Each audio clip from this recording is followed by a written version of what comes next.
What is Dugism? Dugism is a fake cult created by a group of kids at STEM 3 Academy.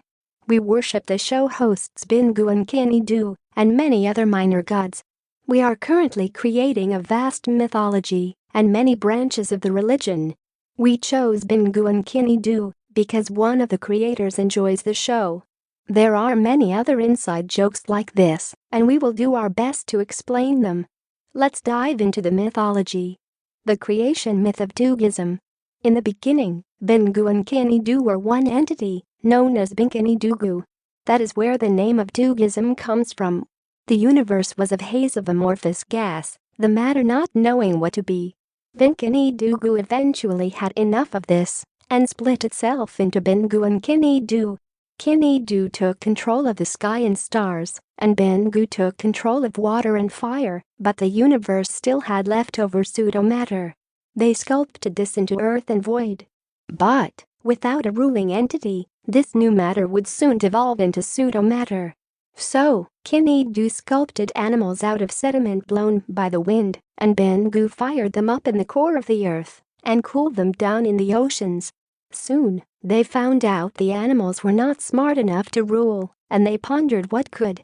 During this time, some matter had devolved and revolved into a body that could only be described as a planetoid. Without the help of Bingu and Kenny Do, this matter soon became corrupted. It was Zeniza, the first evil. Kenny Do eventually had an idea. She said, if we're the only ones qualified to rule the earth, but we are too busy to do it ourselves, then why don't we make mini versions of ourselves to do it for us? Bingu approved of this idea, and they went through the same process as before, but this time Kenny Do put stardust in their heads. They ruled the earth well. But there was still the problem of the void. One day Kenny Do came down from the sky and asked the world if they had any volunteers for ruling the void. They knew that ruling the void meant suffering eternally, so they all hid. However, one brave man came out from a bush and told Kenny Do about a cult who had been performing evil rituals of human sacrifice, brainwashing, and making fun of Bingu and Kenny Do. She thanked him, gave him a magic conch from Bingu, and flew off to find the cult.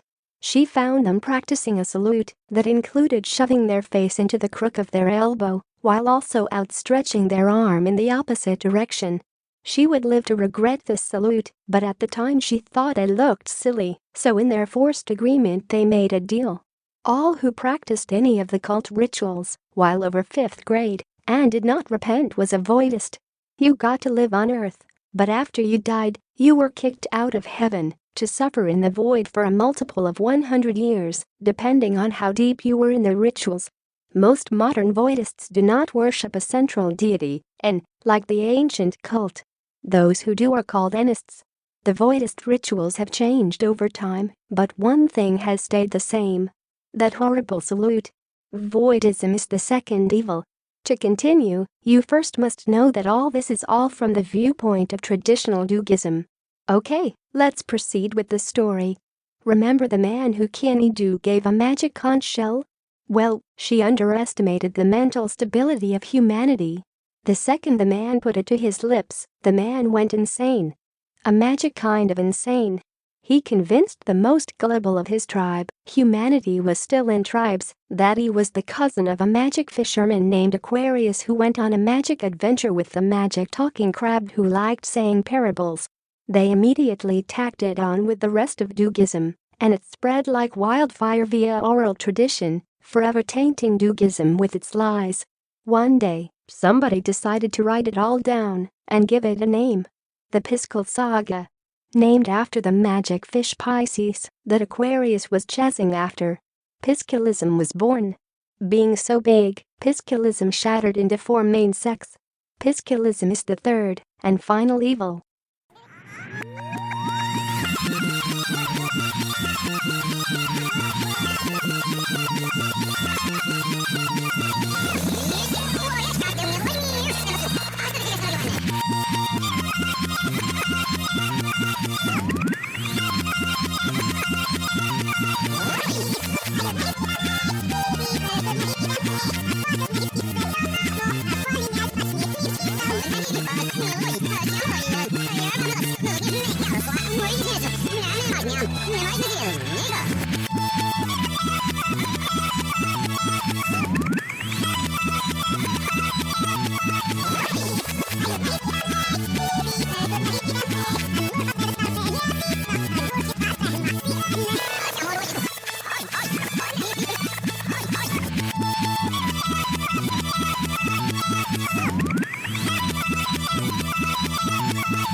What is the ethereal plane?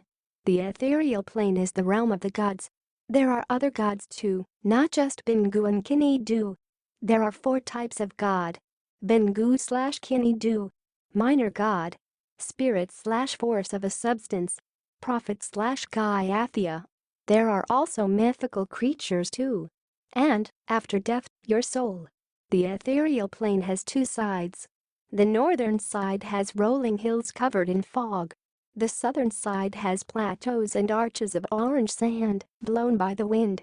There is a collection of stories that take place in the ethereal plane, called the Ethereal Saga.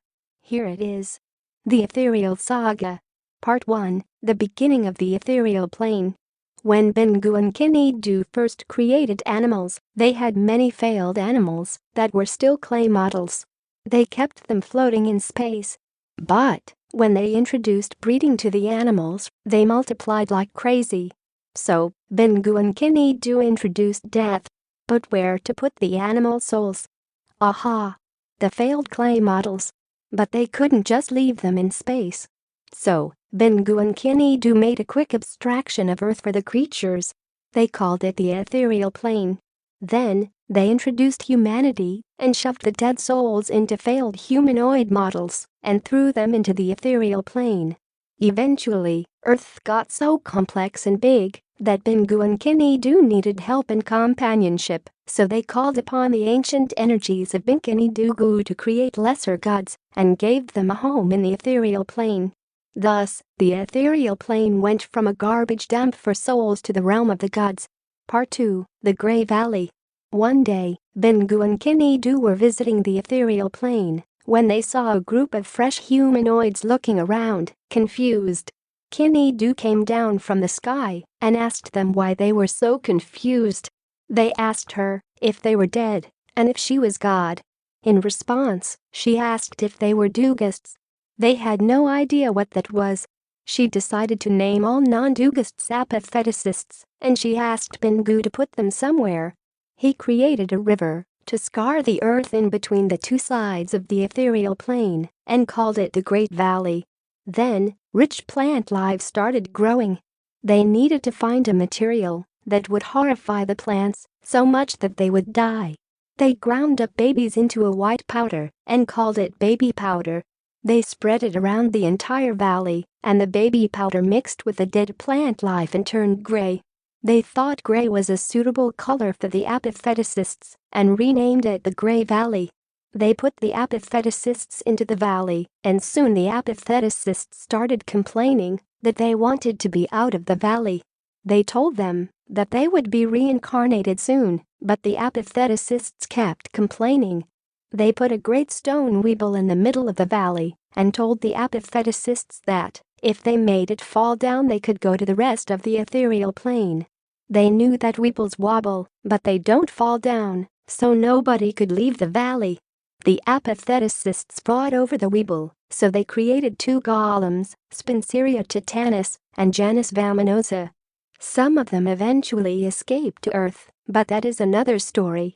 They gave the leftover baby powder to Earth for them to do wars with, but they misinterpreted the meaning of baby powder as powder to use on babies. It actually worked well, and the world used up the entire supply in a month. The world asked for more, and Kini-Du rounded up the people with the strongest stomachs and told them how to make it. They came up with a lie that baby powder is just something called talc, a secret acronym for the answer lies cold.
An introduction to Piscilism. Piscals have taken over almost all of Dugist culture. They disrespect our gods by caring more about Aquarius. If you were to ask a traditional Dugist who the most powerful beings were, they would say Bingu and Kini-Du, of course.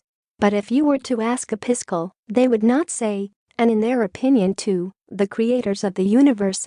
No, they would say Aquarius, but the question is, what do the Piscals actually believe in?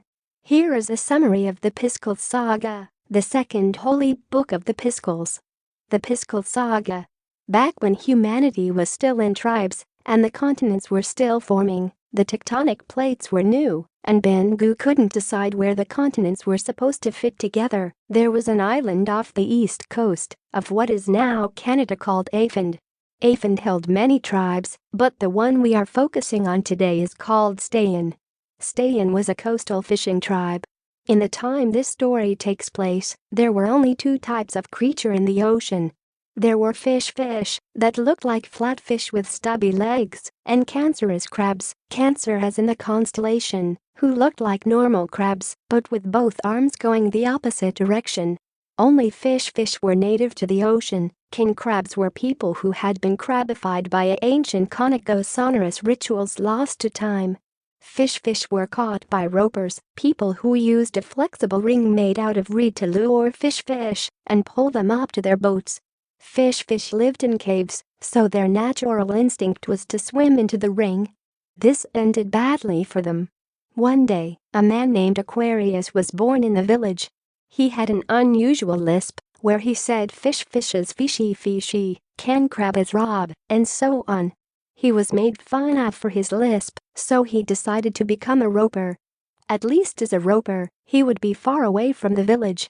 Also, they might at least tolerate his lisp when he gave them food. On the fateful night of February 18, Aquarius was out roping when he felt a tug on his hoop. He tried to pull it up to his boat, but this one was too heavy for him. He tried for hours, knowing that if he let this one go he would have to come back to the village empty-handed.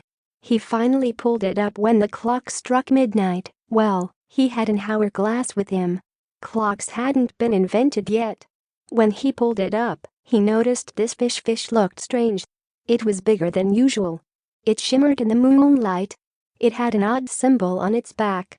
And then it started talking to Aquarius. He nearly fell out of his boat.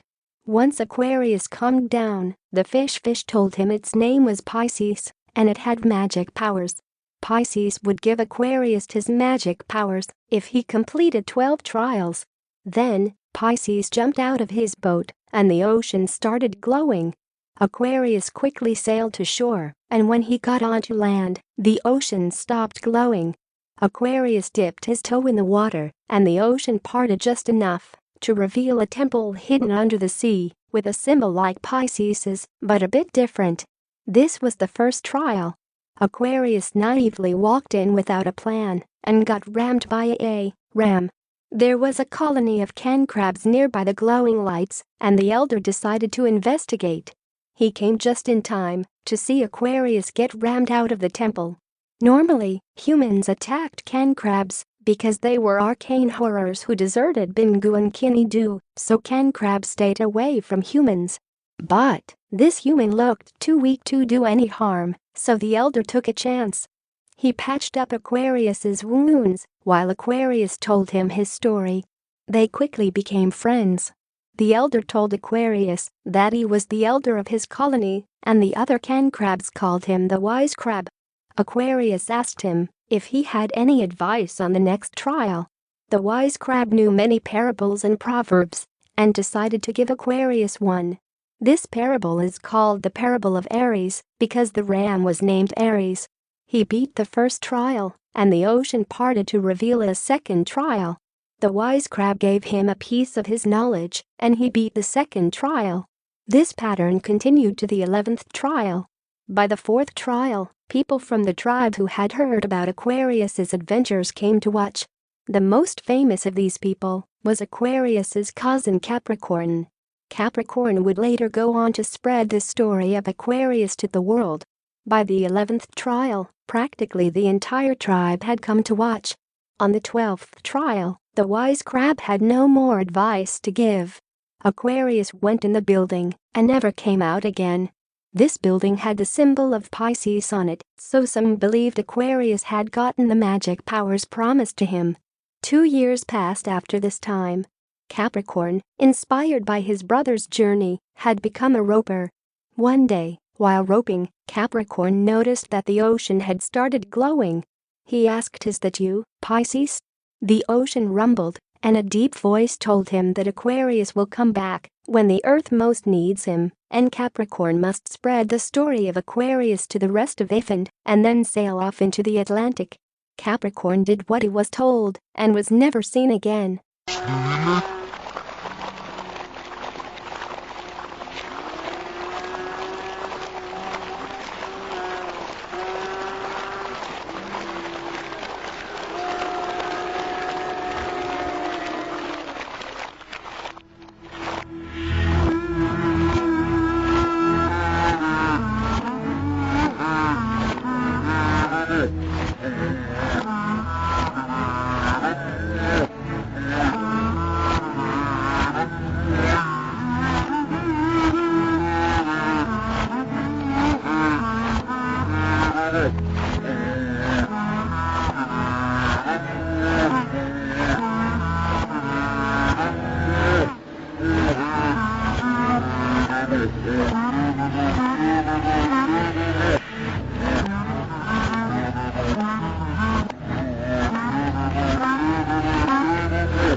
snar.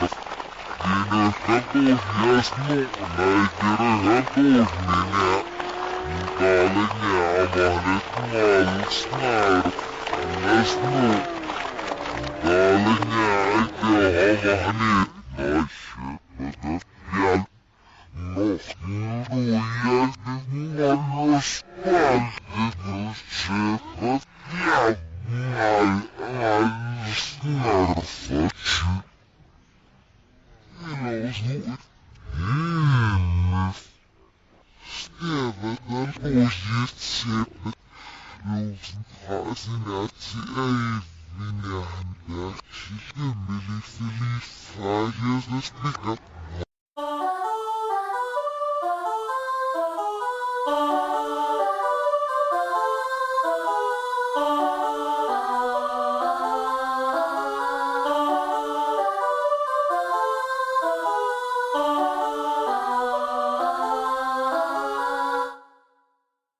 Sects of Piscal Dugism. What happened to Capricorn after he sailed off into the ocean, never to be seen again? Well, some believe he really was never seen again. Those are anaerist Piscals. Anaerist beliefs vary between churches because there is no central authority to manage them. Some others believe that Capricorn sailed all the way to Afro-Eurasia, guided by Aquarius, and produced an heir, who is the rightful leader of the church. Those are called aorist Piscals. Aorist Piscals are then divided into three groups who disagree who the heir is and disagree on beliefs depending on what the heir has said. The first group are the Fernandins, with the heir Fernando Cortés of Spain. Fernando has said many radical things, so in the past Fernandins were white supremacists, but today Fernandin Piscals are not as radical. There are still incidents of Fernandin bombings of Tradugas churches, though. The next group of aorists are the Togoists. The Togoists used to believe that a woman named Deo Abori of Togo was the heir. However, Togoism has changed since the time of Deo Abori, and Togoists now view the Piscal saga as a metaphor, not as truth. They still believe in Bingu and Kinidu, so the Togoists are good friends of the Tradugists. The third and craziest aorists are the Order of the Starry Plough with the heir Yonim of Ireland. The Order of the Starry Plough is a eugenic cult. They have changed the Piscal saga, changing Capricorn to Orpheus, who came to Ireland with a boat full of snakes. St. Patrick is an imp of the void to them because he rid Ireland of the holy snakes of Orpheus. By far, the most well-known fact about the OSP is clued by their nickname, Red Blood. The eugenic side of the OSP is that if you are not of ginger, you cannot join, and you will be killed. Rank is determined by freckle count. A Piscal conclusion. In conclusion, Piscals are the scum of the earth and should be eradicated. There is but one agreement between Trats and Piscals. Hate avoidists/trench bottoms. You see, according to Piscals, after death, you do not go to the ethereal plane or the void, you go to the trench. In the trench, you must complete the trials of Aquarius using your knowledge of the parables and surface to live on the ethereal plane with Aquarius. Those who do avoidist ritual during their life stay at the bottom of the trench until they are allowed to try the trials. They are known as trench bottoms.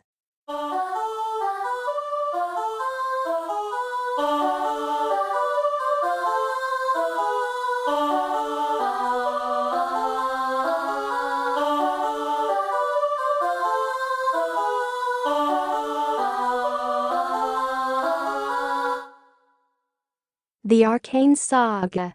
On a ghostly grayish-white planetoid in interstellar space, pockmarked with black craters, lies unthinkable cosmic horrors, with names spanning from A7 to the one who bleeds from many orifices. Inside there is said to be an infinite maze of caves and tunnels. It is named Zeniza, or for short, Hell. 4 ghostly gas giants orbit around it, with the names of Oidilg, Muleyukup, Magrav, and Alcatnap. These planets all have 9 satellites/moons, 1 thin ring, and a violent storm.